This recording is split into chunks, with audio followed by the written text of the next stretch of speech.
দর্শক, ঝিনাইদহের ব্যাপারীপাড়ায় একটি আবাসিক ভবনে নারী মাদক ব্যবসায়ী গ্রেপ্তার হয়েছে। আপনারা দেখছেন যে এখানে উৎসুক জনতার ভিড়, সেই সাথে প্রশাসন রয়েছে। ঝিনাইদহের ব্যাপারীপাড়ার আবাসিক ভবন থেকে নারী মাদক ব্যবসায়ী আটক। আপনারা দেখছেন যে আচ্ছা পাওয়া গেছে মাদক, এখানে নিয়মিত মাদক সেবন করা হতো, যার সরঞ্জাম উদ্ধার হয়েছে। এখানে দেখা যাচ্ছে যে বিপুল পরিমাণ মাদক সেবনের যে সরঞ্জাম, সেই সরঞ্জাম এবং যেগুলো পুলিশ প্রশাসন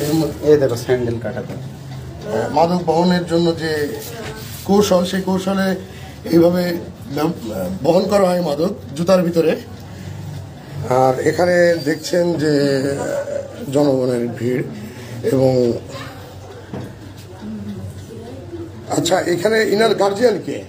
গার্জিয়ান সে নিজেই, এখন সে মা, মেয়ে আসছে ওর থেকে। আচ্ছা, গার্জিয়ান আর তার বাবা আছে, ওনার বাবা কি হয়?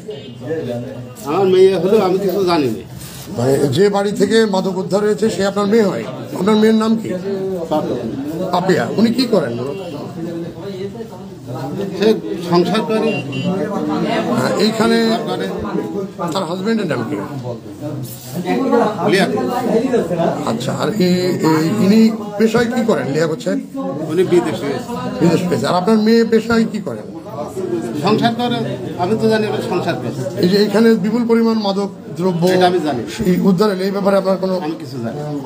আপনি কি করেন? আমি ব্যবসা করি। ব্যবসা করেন।